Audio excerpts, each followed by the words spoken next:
en sentido contrario. ¿Cómo? Yes, I got you. En sentido contrario vamos a arrancar hoy, ¿ok? Abran sus Biblias si son tan amables en Mateo 16:19, y cuando lo tengan se ponen de pie por reverencia a la palabra de Dios. Se los voy a agradecer muchísimo. Mateo 16:19.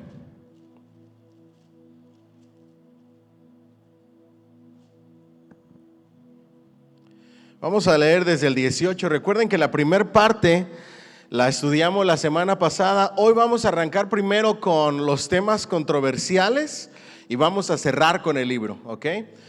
Porque el tema del libro es el poder de la palabra, y el próximo jueves vamos a hablar más acerca de la palabra, acerca de lo que es declarar, decretar y todas esas cosas que hemos escuchado, pero desde un punto de vista bíblico y bien interpretado. Por eso hoy vamos a arrancar con lo controversial. Vamos a ahondar un poco en el libro ya al final. Amén. Dice así: para honrar al Padre, al Hijo y al Espíritu Santo. Y yo también te digo, desde el 18, que tú eres Pedro, y sobre esta roca edificaré mi iglesia, y las puertas del Hades no prevalecerán contra ella. Ese versículo, no se preocupen si no lo explicamos ahora, porque lo voy a explicar en un capítulo, en un episodio del podcast, ¿ok? Porque no tiene nada que ver con atar y desatar, pero aquí viene en donde vamos a ahondar hoy. Y a ti te daré, ¿qué? Las llaves del reino de los cielos, y todo lo que atares en la tierra será, ¿qué? Atado en los cielos, y todo lo que desatares en la tierra será desatado en los cielos. Entonces mandó a sus discípulos que a nadie dijesen que él era Jesús el Cristo. Que el Señor añada bendición a su palabra. Pueden sentarse, por favor, si son tan amables, dándole un fuerte aplauso al Señor, por favor. All right. Vamos a hablar acerca de las llaves del reino y de atar y desatar. Mientras más hablamos acerca de atar y desatar, yo les decía la semana pasada que hay quienes atan el espíritu de pobreza, hay quienes atan el espíritu de idolatría, el espíritu de hechicería, atan al hombre fuerte de la brujería, atan al hombre fuerte del homosexualismo, y van a lugares y andan en avionetas por territorios, ¿verdad? Atando y desatando, hacen altares en diferentes lugares, ciudades estratégicas. Y no voy a hablar acerca de los espíritus territoriales, sino hasta mi próxima clase. Si Dios me presta vida, si Dios nos presta vida, en mi próxima clase voy a hablarles acerca de los supuestos espíritus territoriales, los pasajes que se usan para esa enseñanza, para esa doctrina, y vamos a hablar acerca de los supuestos objetos ungidos, ¿ok? Hoy nos vamos a enfocar en lo que son las llaves del reino. En esta frase, la semana pasada les enseñaba que los judíos decían que el poder o las llaves, le llamaban ellos, de la vida y de la muerte estaba ¿en quién? En Dios, solamente en Dios. El nacimiento estaba, las llaves que son el poder estaban en Dios, la lluvia, la resurrección de los muertos, esas llaves pertenecen solamente a Dios. Es decir, solo Dios tiene el poder para crear la vida, para enviar la lluvia y para hacer que los muertos vuelvan otra vez a la vida. Diga conmigo, esas son las llaves. No, pero con ganas, esas son las llaves. Entonces las llaves indican, diga bien fuerte por favor, poder especial. ¿Qué significan las llaves? Poder especial. Ahora, en el Nuevo Testamento esta frase se refiere regularmente a nuestro Señor Jesucristo. Nuestro Señor Jesucristo es quien tiene las llaves del poder absoluto, ¿ok? En sus manos y no en las de ningún otro están las llaves. Entonces la pregunta es, ¿a qué se refería Jesús cuando le dijo: a ti te voy a dar las llaves del reino? Porque solamente Jesús tiene las llaves del poder total que rige el universo. Ahora, para yo poder traer una enseñanza, yo me toca sacrificarme, escuchando un montón de enseñanzas equivocadas, y hoy escuché una sobre espíritus territoriales de un pastor colombiano. Yo me quedé sorprendido y dije, ay Dios mío, los versículos que usan. Ayer estudié y escuché una predicación de una pastora cubana que habla acerca de espíritus territoriales. Pero me llamó la atención la prédica de hoy porque dice que cuando se habla de Jesús en el Antiguo Testamento, lo cual es correcto, esa parte es correcta, el ángel de Jehová. Pero entonces dice que en el episodio, en el capítulo donde se habla que 21 días Daniel estuvo esperando la respuesta ¿a qué? A su oración, dice que quien estaba peleando en contra de las huestes celestiales era Jesús, y que Jesús no podía con ellos, decía. Yo me quedé como que, ¿de verdad estás diciendo eso? Entonces estaba enseñando que Jesús tuvo que llamar al arcángel para que viniera a echarle la mano en contra de los demonios, en contra de las huestes espirituales de maldad, y que le echara la mano para poder llegar con la respuesta a la oración. Vamos a ver qué dice la Biblia acerca del poder de Jesús. En Apocalipsis 1:18 dice que nuestro Señor, el Cristo resucitado, dice así: yo soy el viviente, estuve muerto, pero vivo por los siglos de los siglos. Amén. Y tengo las llaves de la muerte y del Hades. ¿Quién tiene las llaves de la muerte y del Hades? ¿Jesús o Satanás? Jesús. ¿Jesús o Pedro? Jesús. Todavía no vemos a qué se refiere las llaves del reino, ¿ok? Estamos hablando de las llaves de la muerte y del Hades. En Apocalipsis 3:7, anótenlo ahí, nuestro Señor Jesucristo nuevamente dice: el santo, el verdadero, el que tiene la llave de David, el que abre y ninguno cierra, y cierra y ninguno abre. ¿Quién abre y ninguno cierra? Jesús. ¿Quién cierra y ninguno abre? Jesús. ¿Quién tiene el poder salvador? Jesús, y nadie más. ¿Vamos bien hasta ahí? Entonces hay que interpretar esa frase en referencia a un derecho divino, y cualquiera que fuera la promesa que recibió Pedro, no se puede tomar como la anulación o la infracción de un derecho que solo le pertenece a Dios y al Hijo de Dios. Las llaves de la vida y de la muerte, del poder, de la eternidad, de la naturaleza, ese poder está en Cristo Jesús. ¿Me dicen amén? Entonces, ¿a qué se refiere? Todos estos usos y figuras del Nuevo Testamento se remontan a una alegoría que se encuentra en Isaías 22:22. ¿Pueden acompañarme ahí ir ahí conmigo, por favor? Isaías 22:22.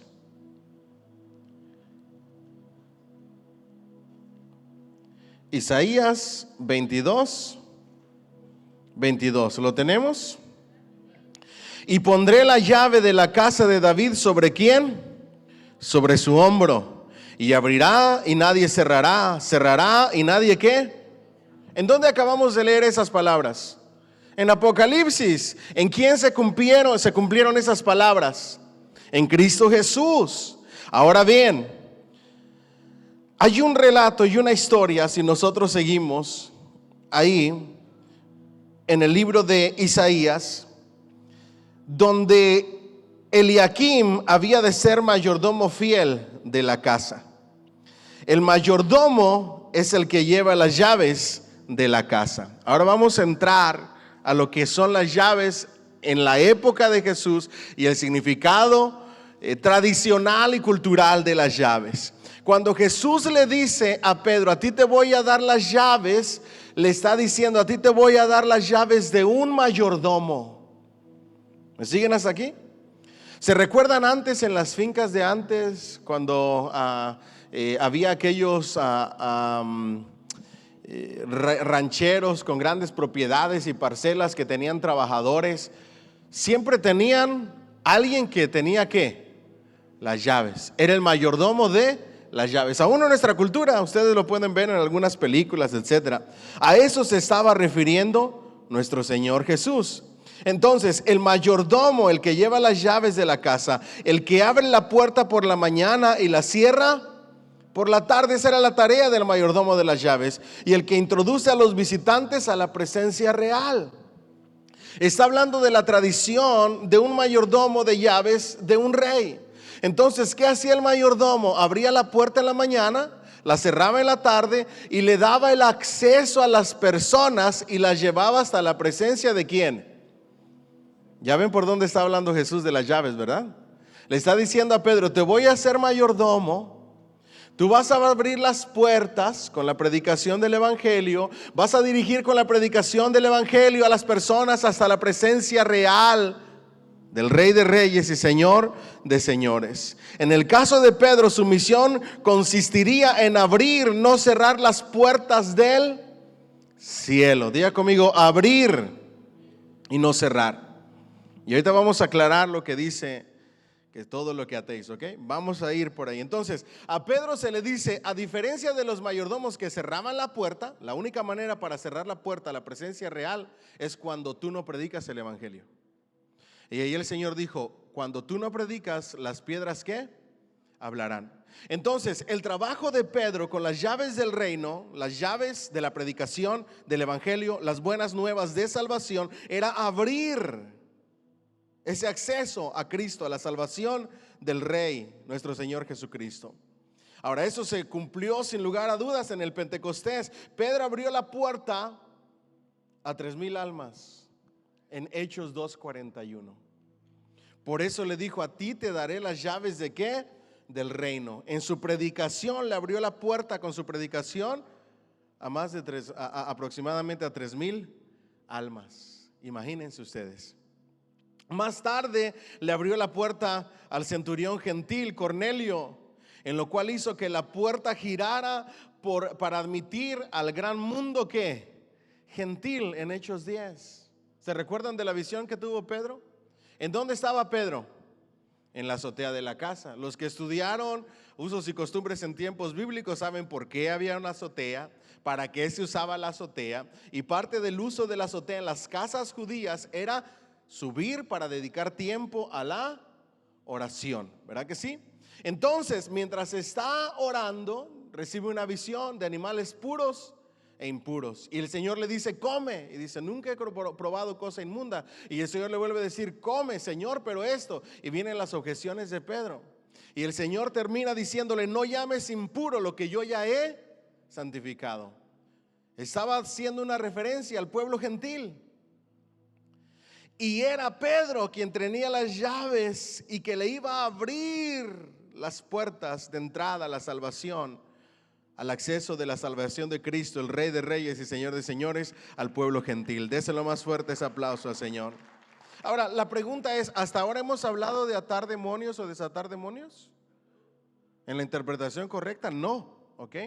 De hecho, ustedes y yo vamos a descubrir a través de los pasajes del día de hoy que el único quien tiene el poder para atar demonios es Cristo. ¿Me siguen hasta aquí? Y Cristo decidió no atar ningún demonio. En todo el Nuevo Testamento, el Señor no ató demonios. El Señor liberó personas y los dejaba libres.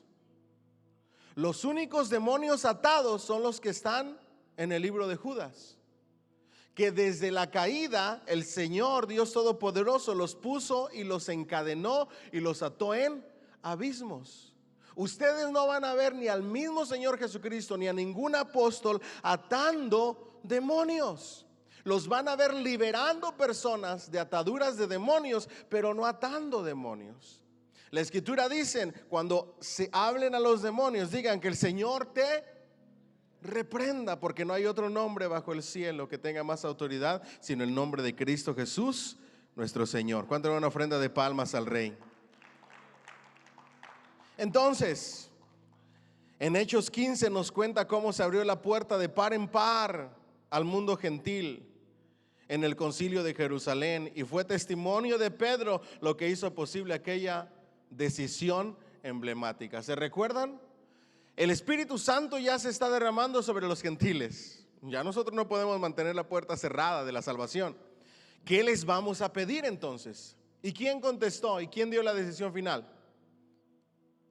El apóstol Pedro, como líder de la iglesia primitiva, porque se le dieron ¿qué?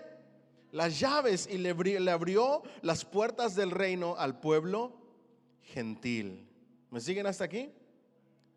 Entonces, la promesa de que Pedro usaría las llaves del reino quería decir que él sería el encargado de abrir la puerta de Dios a miles y miles de personas en los días por venir.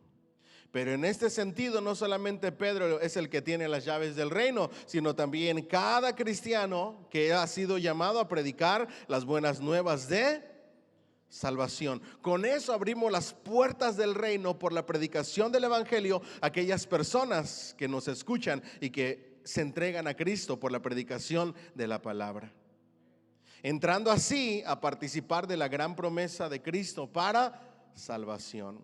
Jesús le prometió a Pedro además que lo que él atara quedaría atado, y lo que él desatara quedaría desatado. Ya entendimos lo que significa las llaves del reino, ¿verdad que sí? No tiene nada que ver con demonios, ¿verdad que no? Ahora vamos a explicar y aprender qué significa atar y desatar en el contexto de lo que estamos leyendo. Desatar y atar eran palabras que se usaban corrientemente como uso figurado entre los judíos. Eran comunes esas palabras entre los judíos. Se referían frecuentemente a las decisiones de grandes maestros y de los grandes rabinos. En el contexto de Jesús, de las llaves del reino y del poder para atar y desatar, le estaba diciendo: así como los maestros rabinos, como los grandes rabinos tienen el poder de tomar decisiones grandes, tú vas a tener que tomar decisiones grandes en mi iglesia. En el sentido corriente de la tradición judía, que cualquier judío reconocería, era permitir y prohibir. ¿Qué significa atar y desatar? Dígalo más fuerte, por favor. Permitir y prohibir. Atar y desatar es permitir y prohibir, que eso lo vamos a ver en los siguientes pasajes que vamos a estudiar hoy. Atar algo era declarar algo prohibido.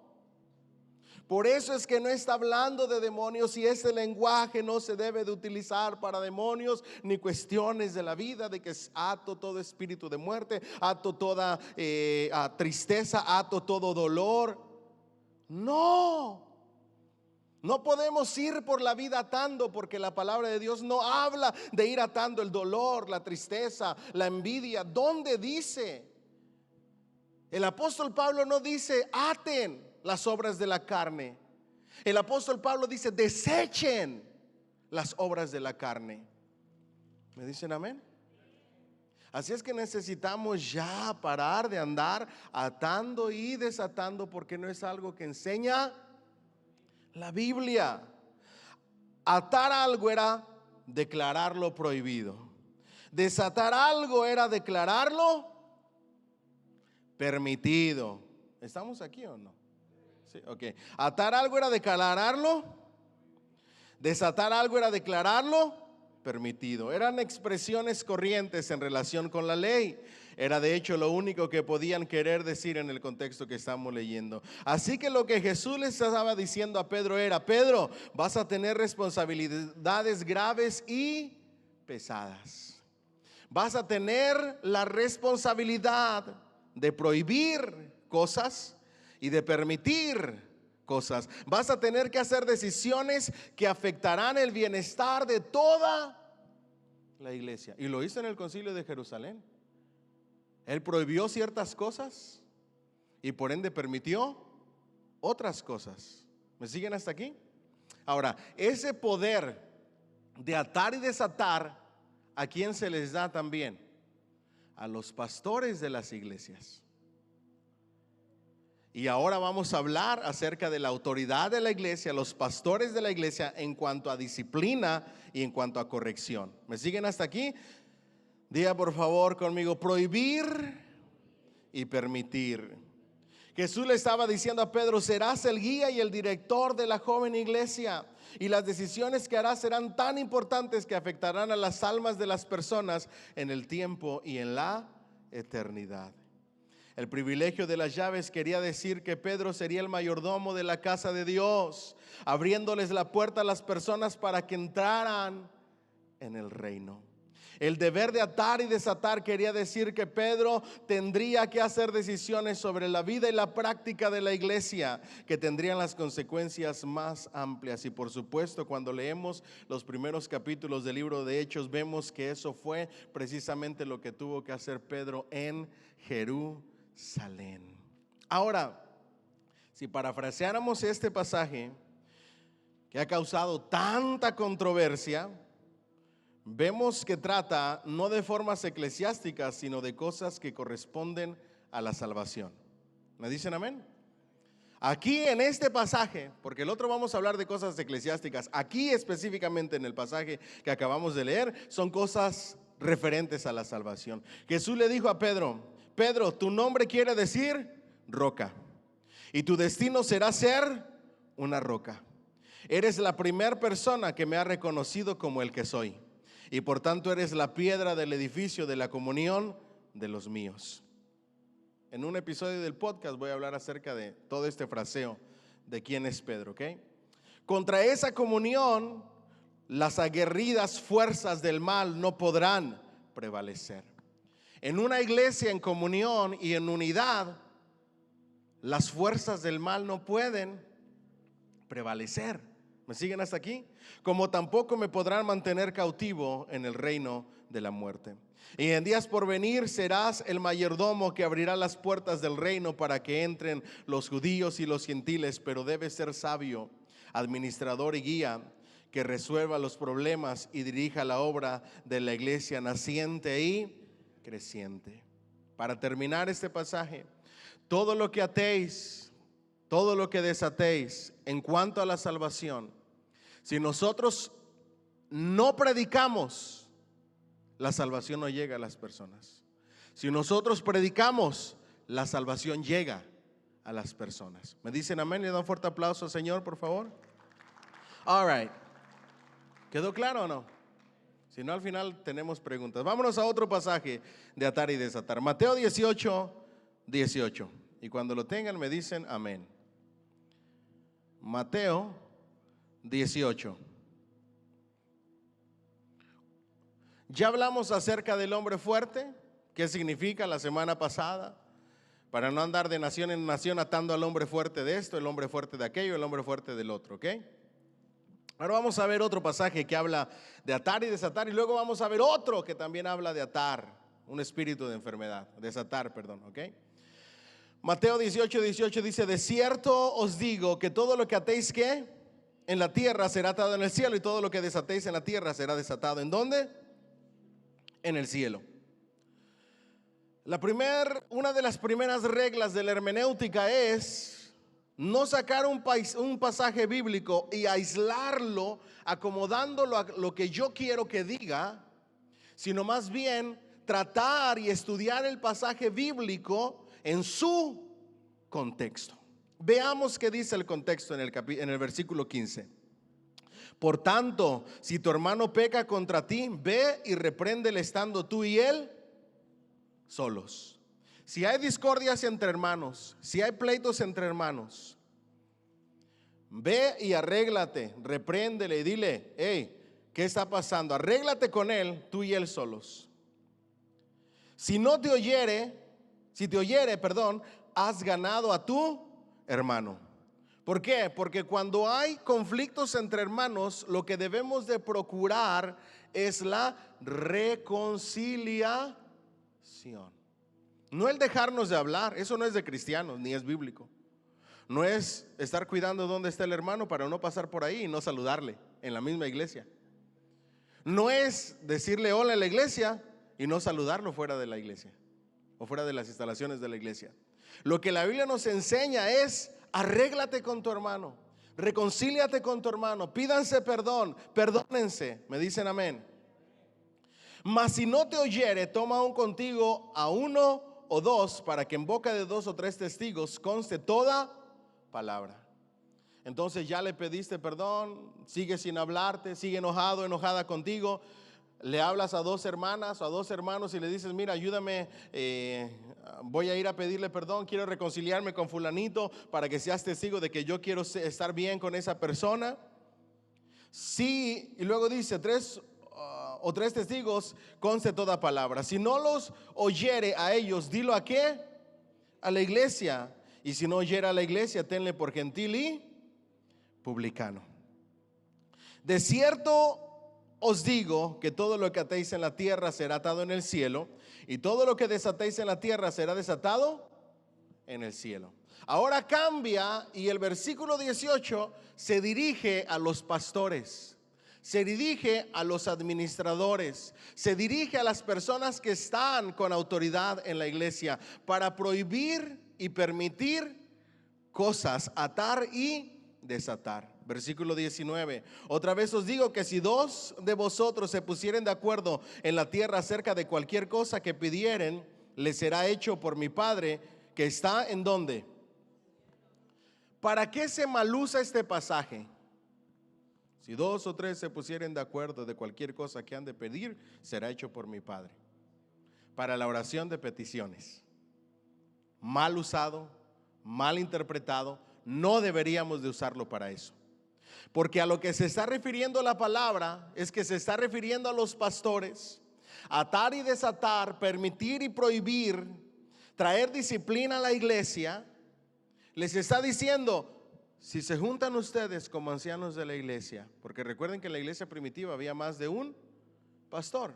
Entonces se reunían los pastores de la iglesia y llegaban a tomar decisiones de disciplina contra esas personas que estaban teniendo conflicto. Y ahí dice, al acuerdo al que ustedes lleguen como administradores de la iglesia, como autoridad eclesiástica, cualquier cosa que ustedes decidan será respaldado por mi Padre que está en los cielos. ¿Me siguen hasta aquí? Porque donde están dos o tres congregados en mi nombre, y estoy yo en medio. ¿Para qué se malusa ese pasaje?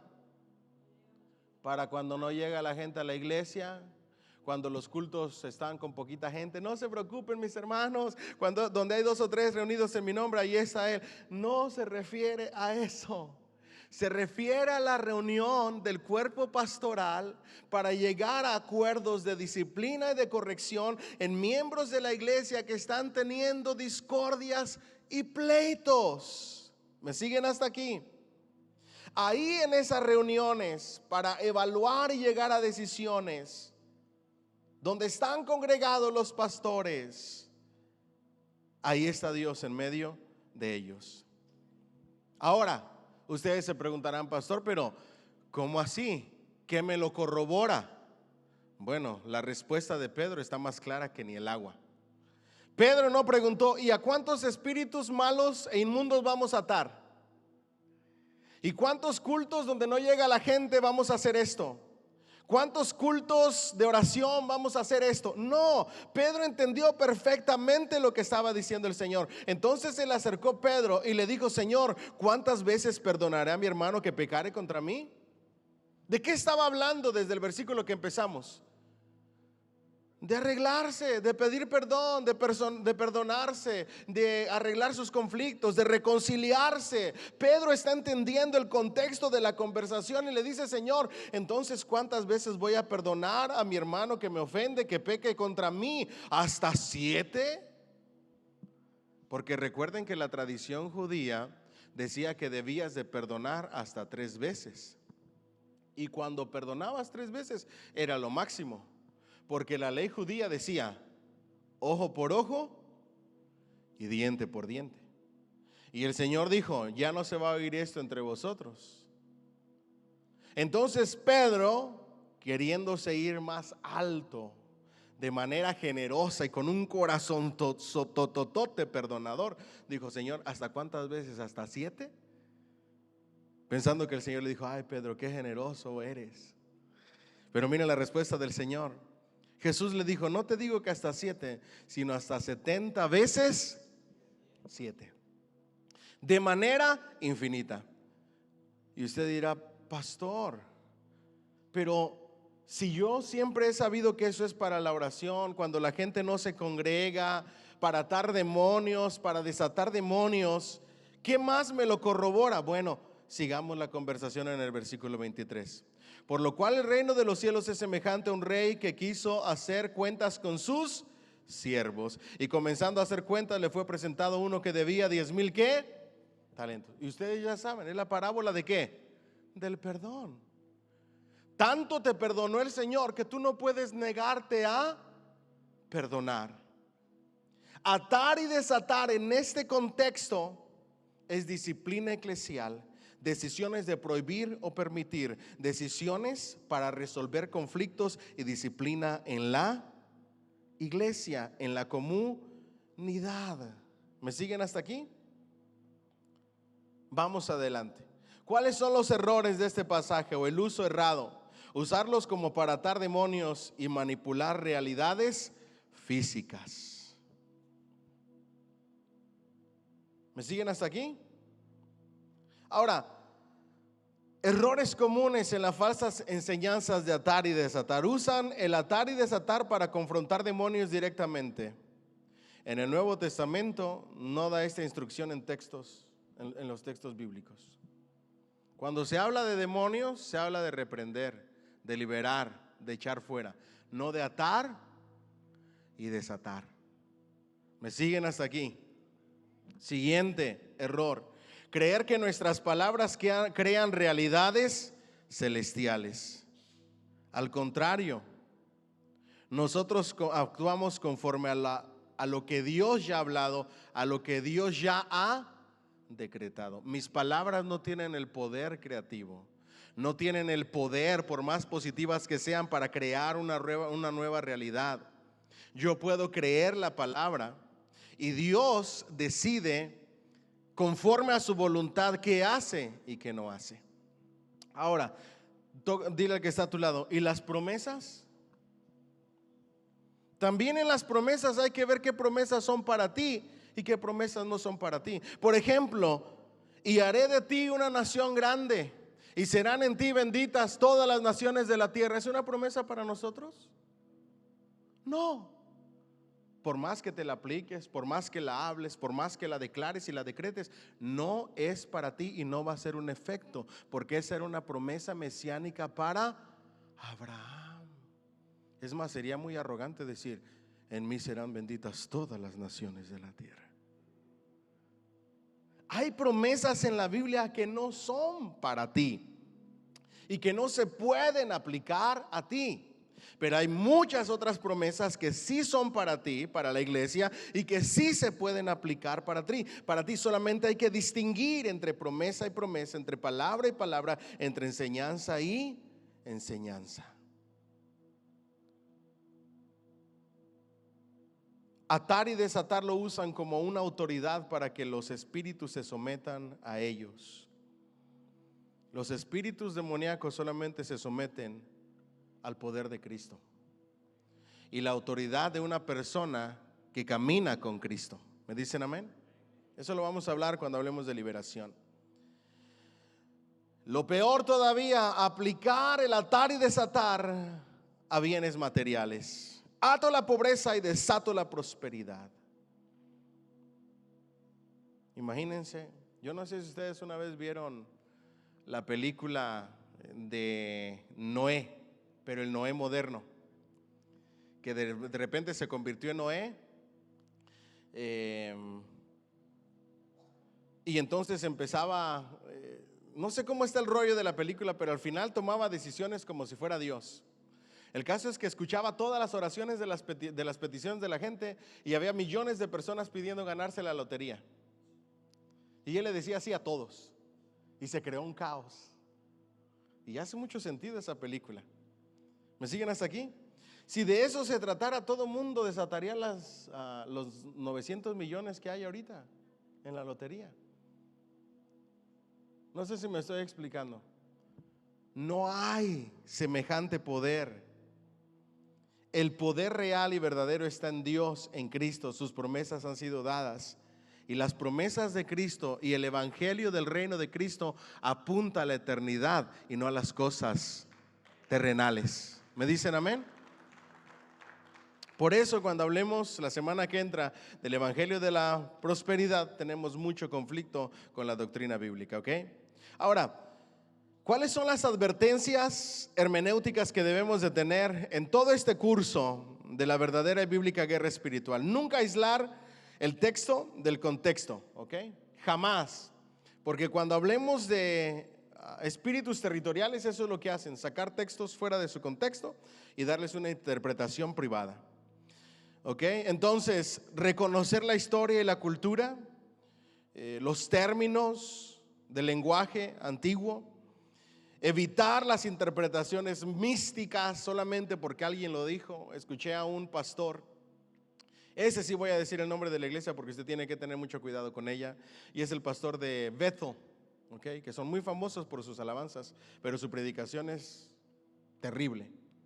Y le estaban preguntando sobre declarar y decretar y dice, pues no te lo puedo explicar, no sé qué diga la Biblia al respecto, de hecho no dice nada, lo único que sé que funciona por experiencia propia. Imagínense, así de fácil.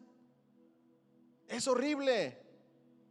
Luego escuché a otro pastor diciendo que no podemos minimizar a Dios, a la Biblia, o enmarcarlo en 66 libros. Y entonces, ¿cómo lo conoces? De hecho, el libro de Carlos Spurgeon habla acerca de la infalibilidad de la palabra. Para conocer a Dios solamente tenemos la palabra. Es la única palabra infalible y digna de toda confianza. ¿Me siguen hasta aquí? Es la palabra de Dios. ¿Me dicen amén? ¿Cuál es el orden bíblico? Diga conmigo, cielo y tierra. Hagan tesoros, ¿en dónde? En el cielo. Lo espiritual es primero y no lo material que se quiere atar y desatar. Atar y desatar no es cambiar el cielo desde la tierra, es reflejar en la tierra lo que el cielo ya estableció, lo que la palabra ya estableció. ¿Me siguen hasta aquí? Usar fórmulas mágicas, eso es un error. Manipular las circunstancias de la vida con el atar y desatar, eso es otro error. Las circunstancias y tu vida solamente la cambia Dios y tus decisiones. Ya basta de ato y desato. Mejor prestemos atención a las decisiones que tomamos cada día, porque cada decisión va a tener una consecuencia, sea buena o sea mala. Y dejémonos guiar por la sabiduría de Dios. Y que lámpara sea a nuestros pies su palabra y lumbrera a nuestro camino. ¿Me dicen amén? La autoridad sin comunión no es autoridad. Jesús da autoridad en el marco de la obediencia y de la sumisión a Él como Rey y Señor, y en el cumplimiento de la misión que Él nos ha dado. Solamente ahí está la autoridad de Cristo en nuestras vidas. ¿Le pueden dar un fuerte aplauso al Señor, por favor? All right. ¿Se entendió o no se entendió el pasaje? ¿Sí? All right. Vámonos a otro porque el tiempo apremia. Lucas 13:16.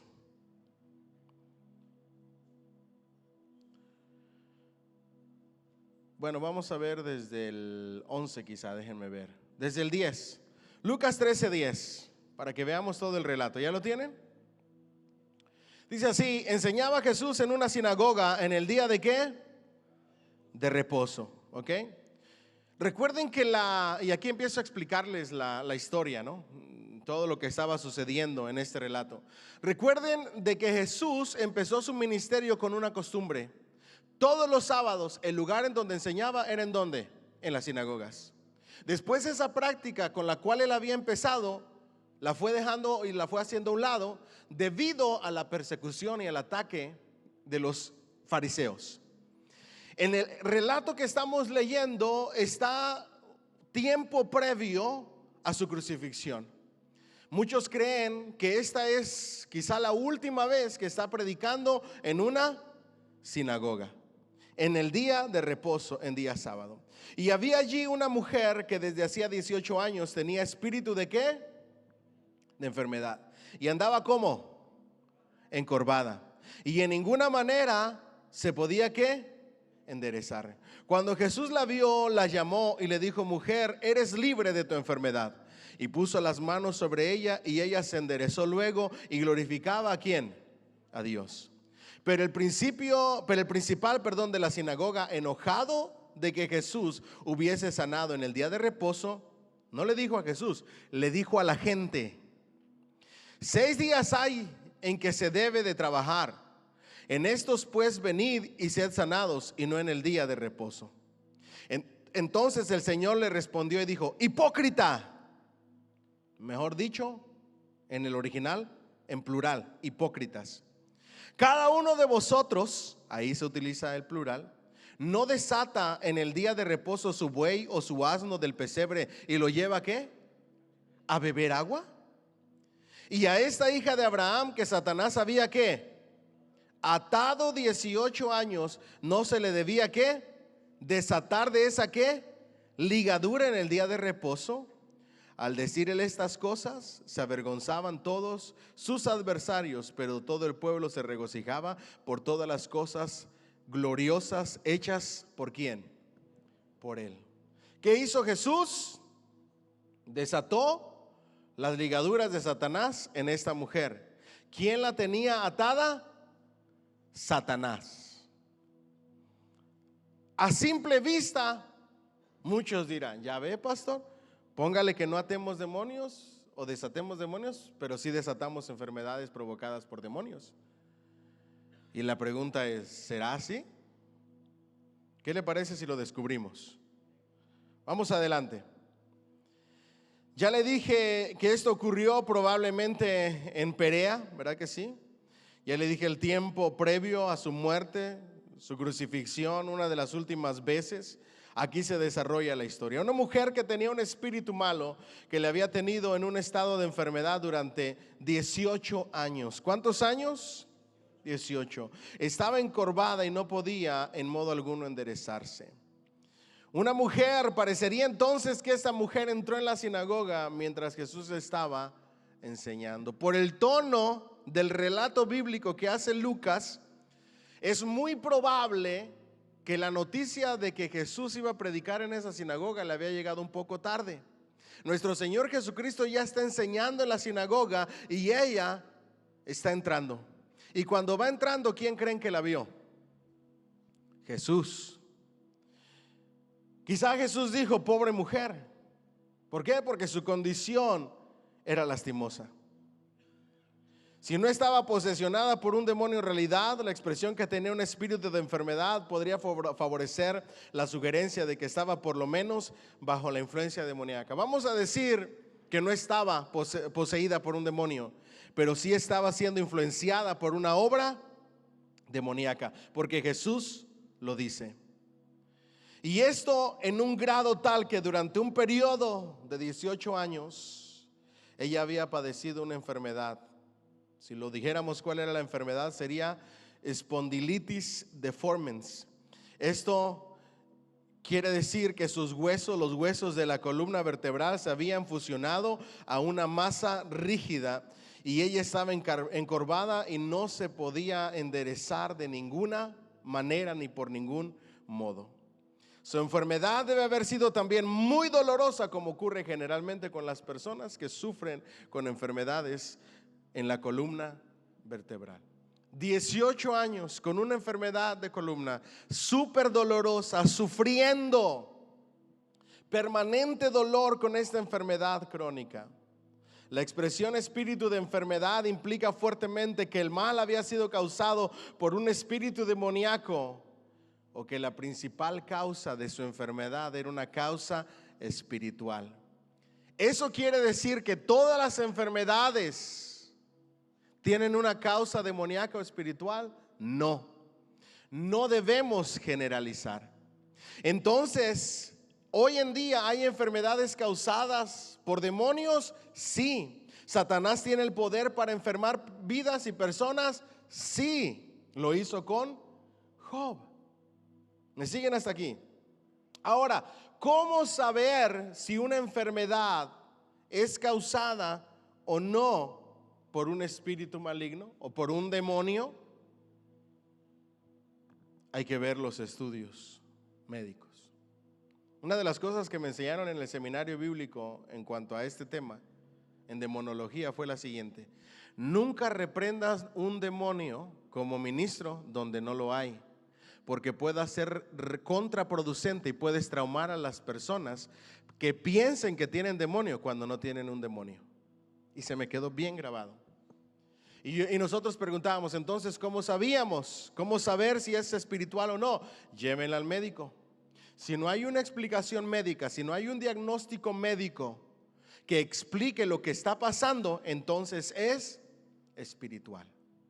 Pero si hay un diagnóstico médico, no es espiritual, es físico. ¿Me siguen hasta aquí? Pero lo espiritual sí puede afectar, ¿qué? Lo físico. ¿Cuál es la razón? No hay ninguna razón, simplemente así empezó. No hay ninguna alteración en absolutamente nada de su cuerpo, pero vemos que su cuerpo se está deteriorando. Entonces es un espíritu, una enfermedad del enemigo. ¿Me siguen hasta aquí? Vamos adelante entonces. Satanás la había ligado, la había atado. Un comentarista dice que la expresión espíritu de enfermedad se refiere a debilidad física suscitada por una causa más elevada por la que estaba atada la voluntad del paciente. Esta causa más elevada a lo cual hace referencia es evidentemente lo espiritual, es decir, una aflicción satánica. Ya no había médicos que la pudieran curar. Esta pastora que les digo, que habla de los espíritus territoriales, dice: fui a un lugar donde había ocultismo y brujos y brujería, y no podía hablar de sanidad porque los brujos también sanan. Y yo les hago una pregunta: quitan algo pero ponen otra cosa, ¿cierto o no es cierto? Porque de verdad los brujos sanan.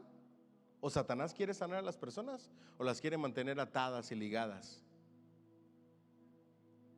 Simplemente que maquilla las cosas para que la gente siga al final de cuentas atada. El único que tiene el poder para liberar de cualquier aflicción satánica es Cristo Jesús. ¿Me dicen amén? Dale más fuerte ese aplauso al Señor. Entonces la mujer tenía una doble enfermedad. Diga conmigo, doble enfermedad. La dificultad física, que era la manifestación exterior de un cautiverio interno, de un problema espiritual. Y en ninguna manera se podía enderezar, no podía levantar su cuerpo de manera normal. Cuando Jesús la vio, aunque Jesús estaba activamente ocupado en la enseñanza, la entrada de esa mujer no le molestó. No se vio interrumpido, por el contrario, vio en ella una oportunidad para darle felicidad, porque eso es lo que viene a traer el Señor. Mientras que Satanás vino a matar, robar y destruir, ¿a qué vino Jesús? Diga conmigo, a dar vida, a traer felicidad, a sanar, a salvar, a buscar lo que se había perdido, a destruir las obras del maligno.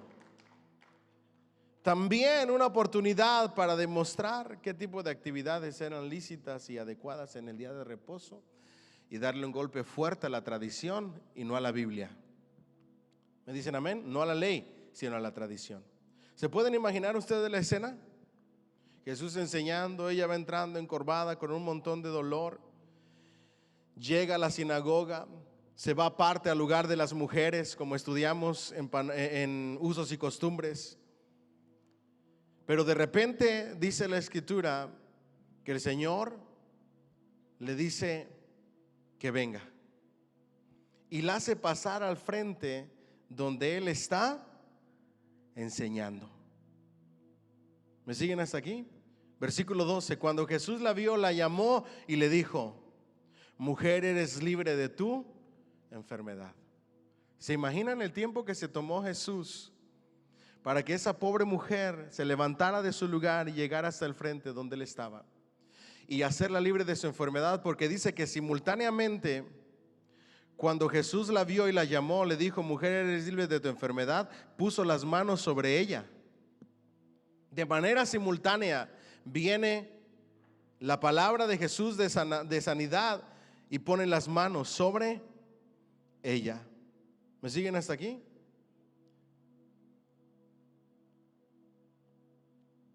quedas libre de tu enfermedad. Mujer, eres libre de tu enfermedad de manera completa. Ya no tienes que preocuparte de que esa enfermedad va a volver a regresar. Es lo que le estaba diciendo Jesús. Ella esperó 18 años para escuchar esas palabras de liberación y quedó sana por el poder de Dios de manera inmediata, completa y permanente.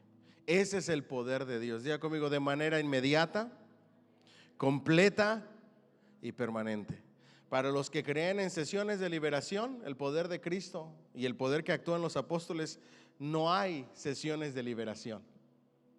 Hoy le echamos un poquito de demonios fuera y tráela la siguiente semana para echar otro poquito. Ese no es el poder de Dios, ¿ok? El poder de Dios es, diga conmigo, inmediato, completo y permanente. ¿Cuánto era una ofrenda de palmas al Rey de Reyes? A plena vista de toda la congregación reunida en la sinagoga, ella está de pie, derecha, pero haciendo algo. ¿Qué hacía cuando se enderezó? Glorificaba a Dios. ¿Qué hacen los que Dios ha hecho algo por ellos? Glorifican a Dios, comprendiendo plenamente que ella había sido sanada por el poder de Dios y no de Satanás o de ninguno de sus subordinados. Poder obrado por medio de Jesús, había sido librada no solamente de su aflicción física, sino también de Satanás. En una situación como esta, uno esperaría que todos los que están en la sinagoga empezaran a llorar de alegría, a dar gritos de júbilo, a dar aplausos, a glorificar a Dios, a ofrecer ofrendas de alabanza y de gratitud. Pero no pasa así. Y no pasó así.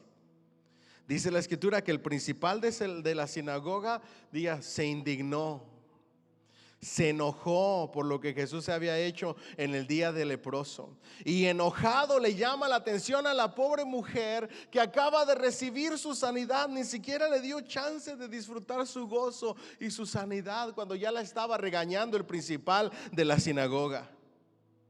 ¿Qué hace o qué es un principal de la sinagoga? Esto para que entendamos el pasaje.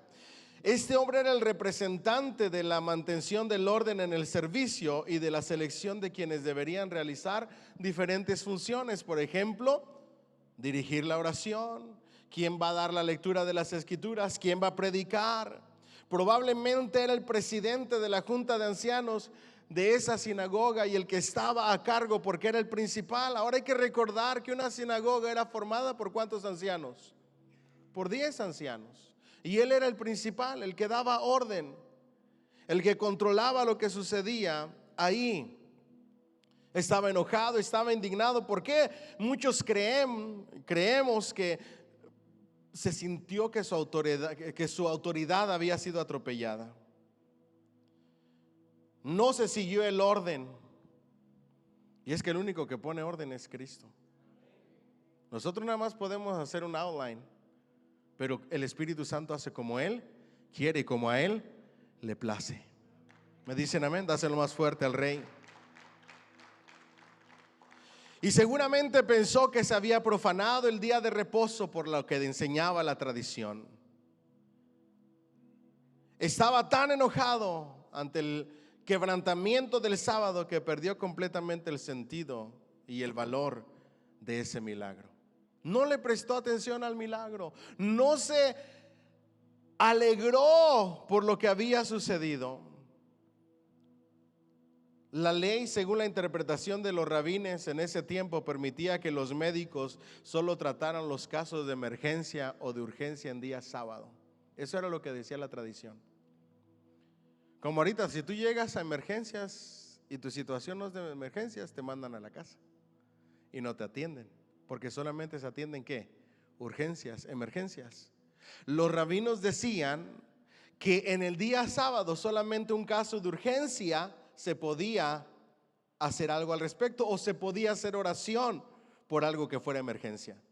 El caso que tenemos de esta mujer era un caso crónico, tenía 18 años, de modo que según la interpretación de los rabinos, legalmente ella podía haber esperado hasta el siguiente día para ser sanada. No se tenía que sanar en ese momento.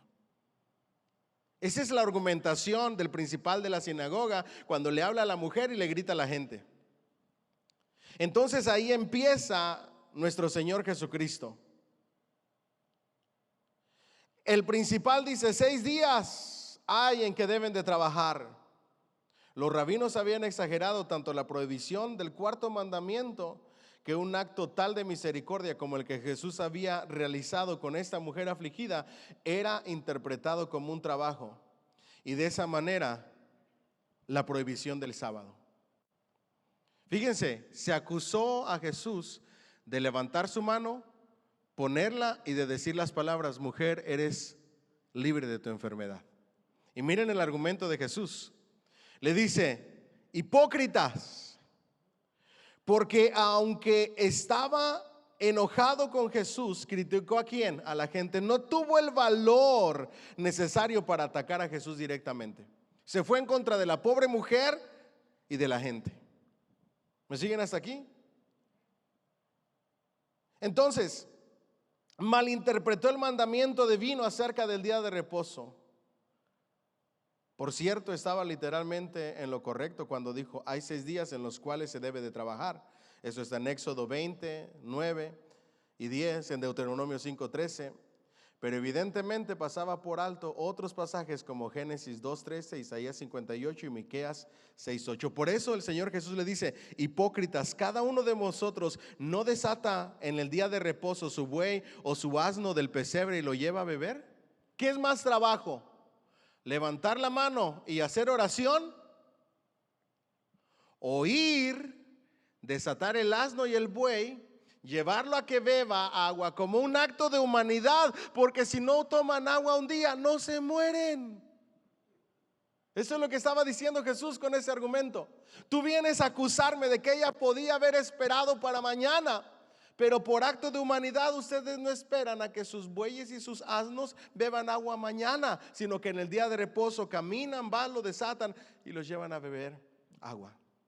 Es más, ¿ustedes creen que era más trabajo en el día de reposo caminar hasta llegar a la sinagoga o imponer la mano sobre la mujer y hacer oración? Caminar y llegar hasta la sinagoga. ¿Me siguen hasta aquí? Entonces le dice: hipócritas, ustedes sí hacen esto. Los dirigentes de la sinagoga y los líderes judíos hacían este acto de humanidad los sábados. Sin embargo, a esa mujer había que dejarla sufrir hasta el día siguiente, según ellos. ¿Verdad que sí? Eso puede esperar. Esa tremenda inconsciencia hacía que la designación de hipócritas que les había dado el maestro fuera bien apropiada y se lo merecían. Cuando recordamos que esos animales significaban para ellos varias cosas, no era tanto en ellos un acto de humanidad, significaba atenderlos bien porque eran sus propiedades. Diga conmigo: propiedad. ¿Se recuerdan cuando el Señor Jesús habló acerca de la parábola del banquete, que unos se fueron a esto y que le daban más prioridad a las propiedades? Igual, ellos no se preocupaban porque estaban preocupados de que eran su propiedad y querían mantenerlos bien. ¿Me siguen hasta aquí? Entonces Jesús les dice: como son propiedad, significan propiedad para ustedes, no les incomoda. Significa dinero. ¿Por qué? Porque los trabajan y les sacan beneficio. Entonces eran egoístas y eran hipócritas, ¿cierto o no? Totalmente. En los casos en que estuvieran involucrados sus intereses, se concedía toda la indulgencia posible, pero no había misericordia ni podía pensarse en otras cosas que no fueran de acuerdo a sus propios intereses, como los intereses de esta pobre mujer. Ahora, el Señor les dice: les estoy hablando de que les dan prioridad a los asnos y a los bueyes. Y ustedes ponen el grito en el cielo porque la he sanado. Pero ella vale más que un asno y vale más que un buey, porque no solamente es un ser humano que está en aflicción y que necesita misericordia, sino que es una hija de Abraham. ¿No se le debía desatar de esta ligadura en el día de reposo? Para cualquiera que no estuviera cegado por el prejuicio, la respuesta era obvia, claro que sí. Era una hija de Abraham, tenía más derecho a la misericordia y a la ayuda de los judíos como ser humano y como israelita. ¿Me siguen hasta aquí? Entonces, versículo 17, al decir esto, todos sus adversarios quedaban avergonzados, pero toda la gente se regocijaba con todas las obras gloriosas que él estaba haciendo. El argumento de Cristo había sido tan aplastante que todo el mundo se quedó callado, se quedó avergonzado. ¿Me siguen hasta aquí? Para no hacerle la historia tan larga, ¿qué es lo clave aquí? Y Jesús les preguntó si se puede desatar a un animal para llevarlo a beber el sábado. Diga conmigo, desatar a un animal para llevarlo a beber. En ese contexto de extender misericordia y sanidad se usa. ¿No está bien entonces que se desate a esta pobre mujer de su enfermedad en sábado? Entonces no es desatar o atar demonios. Está utilizando un lenguaje figurativo diciendo, ustedes sí pueden desatar a sus animales y llevarlos a tomar agua, pero no quieren que yo desate a esta pobre mujer y la lleve a recibir el agua de sanidad. ¿Hace sentido o no hace sentido? Vamos a ir para terminar un poco al griego. Okay, análisis léxico sintáctico. Espíritu de enfermedad, un espíritu que causaba la debilidad, asteneias del griego, o la carencia de fuerza, como un espíritu de esclavitud. Ahora, ¿qué dice la palabra de Dios que ha hecho con todo espíritu de esclavitud y toda obra del diablo? La ha desbaratado. Romanos 8:15 dice, porque el espíritu que Dios le ha dado no los esclaviza ni les hace tener miedo. Por el contrario, el espíritu nos convierte en hijos de Dios y nos permite llamarle a Dios papá. No es un espíritu de esclavitud, ya no estamos esclavos a Satanás. Él es el que liberta. ¿Me dicen amén? Dale un fuerte aplauso al Señor. Andaba encorvada, suncuptuosa, imperfecto, perifrástico activo, desunctó, un antiguo verbo, solo aquí en el Nuevo Testamento, doblar juntamente una palabra médica para denotar curvatura de la columna vertebral. ¿Okay? La llamó hacia sí, que fuera a él. Quedas libre, del griego opelelusai, perfecto del indicativo pasivo, apalouo, un verbo corriente designado para quedar libre, el único ejemplo de su empleo en el Nuevo Testamento con referencia a una enfermedad. Ojo aquí, este verbo, quedas libre, fue un caso único y especial. Quedas libre de tu enfermedad, no lo podemos hacer una regla general para diagnosticar espíritus malignos en medio mundo. Por eso es importante el análisis léxico sintáctico, porque podemos ver que esta libertad de enfermedad causada por un espíritu fue un caso especial. ¿Me siguen hasta aquí?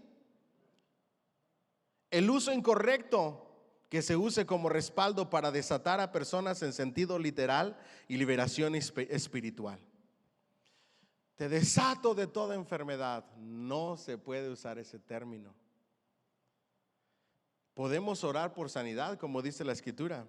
Si hay alguien enfermo, ¿qué debe de hacer? ¿Haga qué? Oración. O haga liberación. O desaten de enfermedad. ¿Hay que hacer qué? Oración. Ya vimos qué significa desatar, ¿verdad? Desatar en este contexto no es echar fuera,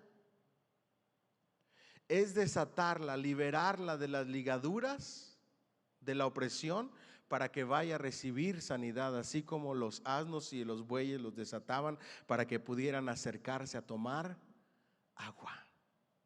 La interpretación correcta describe un acto milagroso específico de Jesús, no es una fórmula universal. El verbo desatar se usa en un sentido literal para sanar y liberar de la enfermedad, para que llegara al agua de la sanidad. ¿Cuánto le dan un fuerte aplauso al Señor, por favor? All right. Y si ustedes me preguntan, pastor, ¿hay otros versículos de atar y desatar? Pues lamento informarles que ya no hay. ¿Ok? Esos son todos. Y de los poquitos que hay, están mal interpretados y mal usados. Imagínense ustedes. Ahora, si agarramos toda la Biblia en cuestiones de liberación, en cuestiones de sanidad y en cuestiones de oración, llegaríamos a una muy completa comprensión. ¿Me siguen hasta aquí? Vamos a cerrar con el libro. En los últimos minutos que nos quedan, les dije que hoy iba a invertir el asunto. Y en los minutos que nos quedan antes de irnos, porque la semana que entra se va a hablar mucho acerca de la palabra. En la página 73, Mateo 4:4, nuestro Señor Jesucristo está en el monte de la tentación y dice, escrito está. El pasajero que viaja en un barco se deleita cuando vuelve a plantar su pie sobre la tierra. No podemos descansar hasta encontrar algo cierto, seguro, asentado y no cuestionado. Diga conmigo, encontrar algo, no, pero con ganas, diga conmigo, cierto, seguro, asentado y no cuestionado. ¿Qué es eso cierto, seguro, asentado y no cuestionado? La palabra de Dios, la Biblia, el escrito está. Esta añoranza ha conducido a los hombres a creencias extrañas. Satanás, viendo su hambre canina, hace que los hombres acepten por pan piedras. Muchos han sostenido y sostienen aún que es posible hallar un fundamento infalible en el Papa o en otros líderes espirituales. No sorprende que prefieran confiar en un hombre que consideran infalible. La idea de lo que la infalibilidad reside en un hombre mortal es digna de un manicomio y apenas merece ser seriamente discutida. Dice Carlos Spurgeon, todo mundo quiere seguridad, quiere algo cierto. Algunos se van en la razón, otros en la filosofía, otros buscan esa certeza y esa seguridad y esa infalibilidad en un hombre como el Papa, otros en líderes religiosos como los pastores, etcétera, y otros en la iglesia, pensando que en la multitud de consejos hay sabiduría. Otros buscan esa confiabilidad plena y total en concilios de denominaciones, de iglesias. Pero en realidad no hay nada que sea infalible sino su palabra. El escrito está, porque es la palabra de Dios y solo Dios es infalible y digno de toda confianza. ¿Me dicen amén? Entonces, las iglesias no son perfectas, las iglesias no son infalibles, las iglesias cometen sus errores también.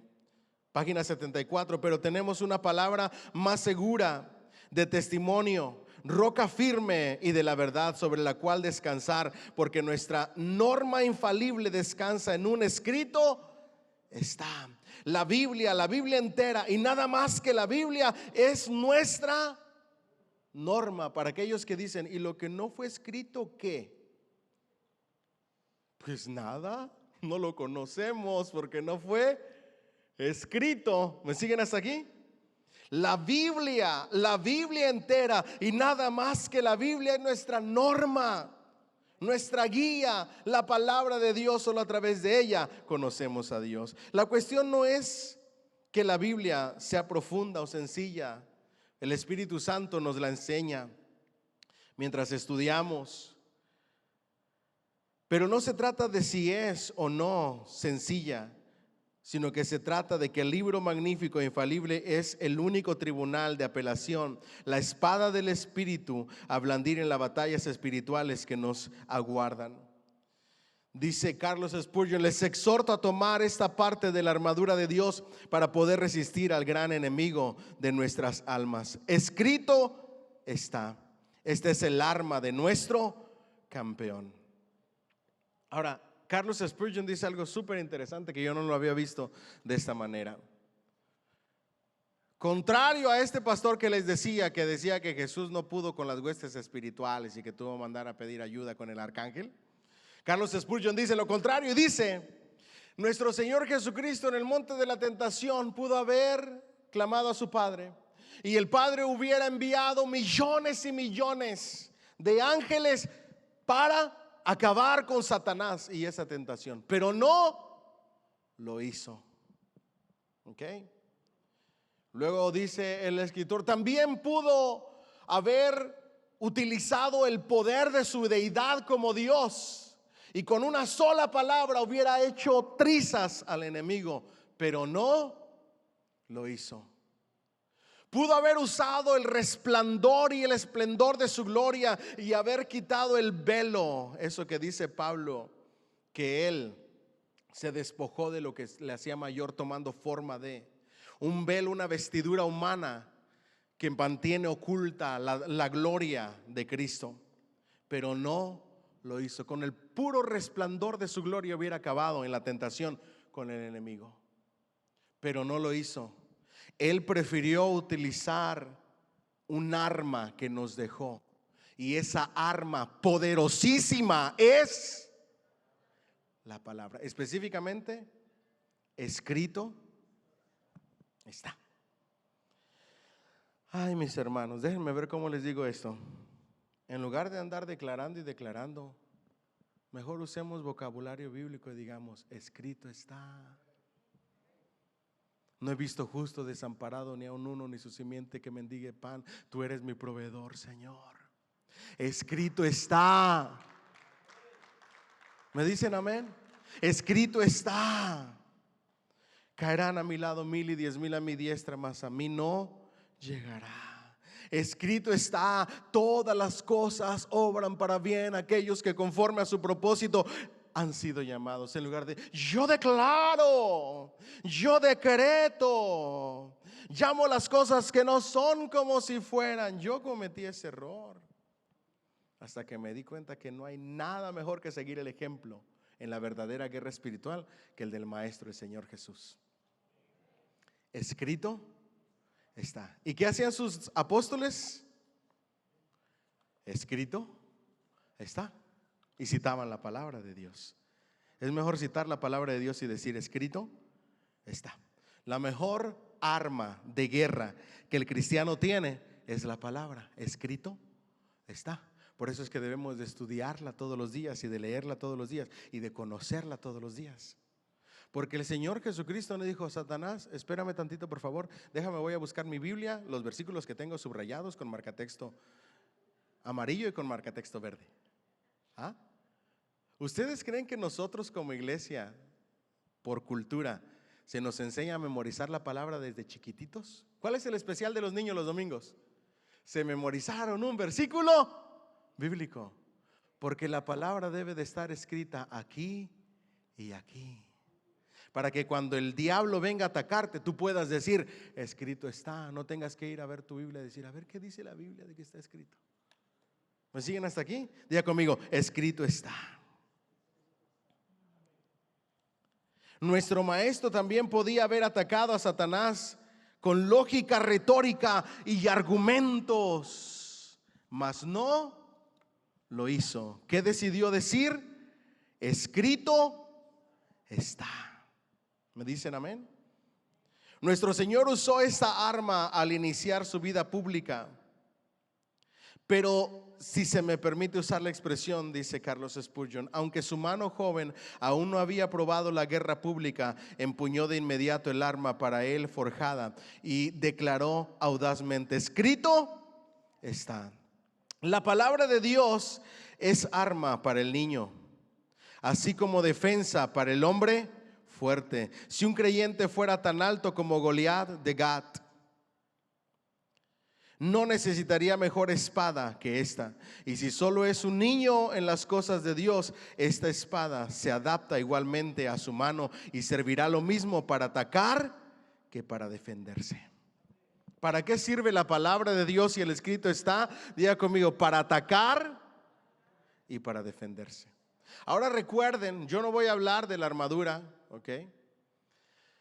Pero recuerden que la armadura del creyente está representada a través de la armadura de un soldado romano. Y cuando habla de la espada del Espíritu, no es esa espada grandota que nos imaginamos. La espada del Espíritu es una daga. ¿Qué es la espada del Espíritu? Una daga.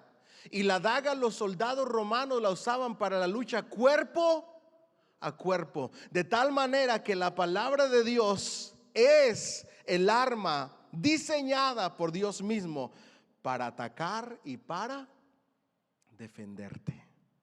¿Cuánto era una ofrenda de palmas al Señor? Cuando el enemigo trate de ponerte de duda, defiéndete. Cuando venga a atacarte con temor, defiéndete con la palabra de Dios. Y cuando tengas que atacarlo, atácalo con la palabra de Dios. Cristo usó la palabra cuando ningún hombre estaba cerca. El valor de las Sagradas Escrituras no se reduce a la enseñanza pública o al afán por la verdad. El siervo apacible de la palabra es igualmente poderoso cuando el siervo del Señor soporta pruebas personales en la soledad del desierto. Las luchas más severas del verdadero cristiano son normalmente desconocidas para el experto. Desconocidas para todos excepto para él mismo. Los cristianos afrontamos las tentaciones más sutiles en el cuarto de la oración, en los profundos recovecos de nuestro espíritu. Luchamos contra los principados y potestades. La verdadera lucha del cristiano y la verdadera guerra está en la soledad, está en las tentaciones, está en los ataques del enemigo, en las aflicciones del creyente.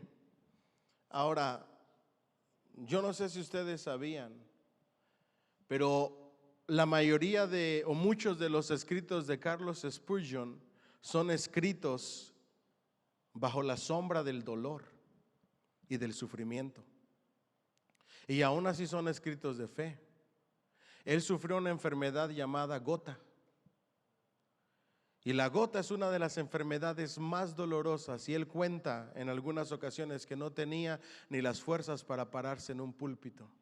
Él sabía lo que era enfrentarse al sufrimiento, enfrentarse al dolor, enfrentarse a todo, y aún así creer en la palabra y usar la palabra para aliviar ese dolor, esas tentaciones, esas dudas. Con un escrito está. En esas luchas internas, en esas luchas personales, hay que utilizar la palabra de Dios, y el escrito está.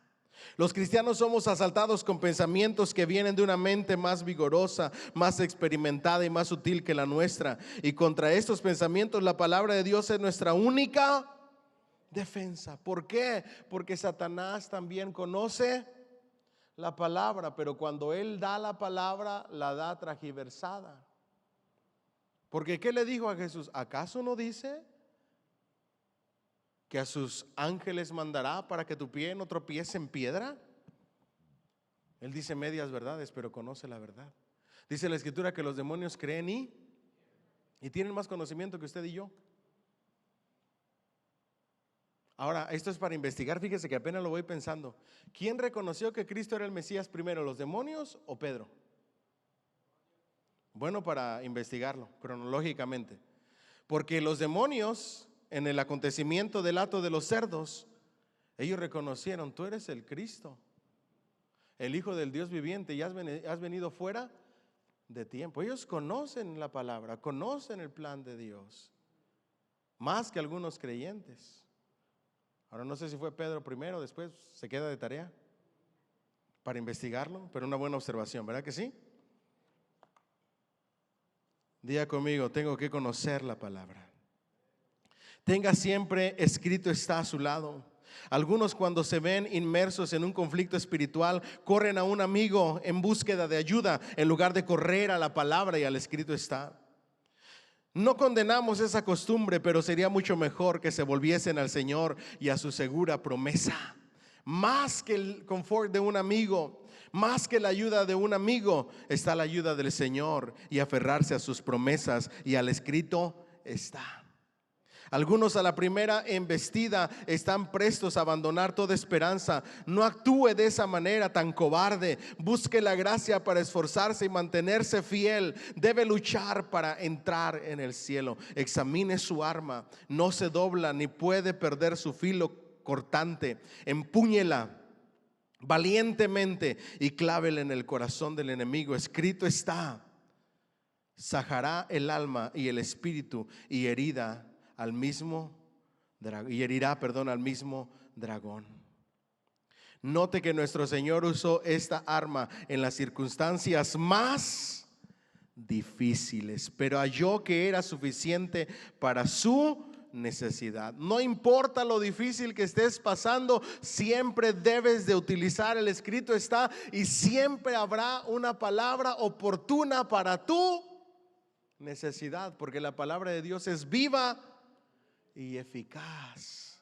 Por eso es que puedes leer un versículo hoy, dependiendo la etapa de tu vida que estés viviendo, y te habla de una manera, y mañana el mismo versículo te habla de otra manera, porque es viva y eficaz para la situación a la cual te estás enfrentando. Observa que nuestro Salvador siguió usando su única defensa. Aunque su adversario cambiara con frecuencia su ángulo de ataque, sus estrategias, el error presenta muchas formas, la verdad solo una. Su palabra es verdad. No importa los ángulos de ataque, no importa lo que el enemigo te traiga, no importa cómo te ataque, siempre deberás usar la misma arma que el Señor te ha dado, que es su palabra. Escrito está. ¿Me dicen amén? All right, vamos adelante entonces.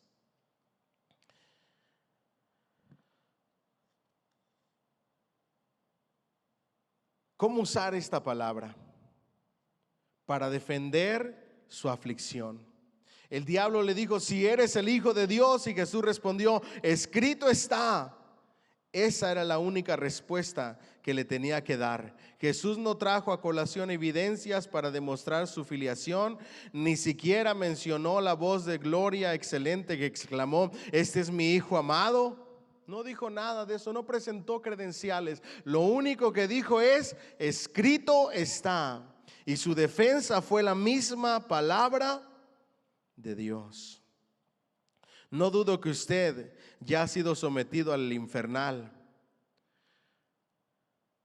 Cuán a la ligera la pronuncia Satanás.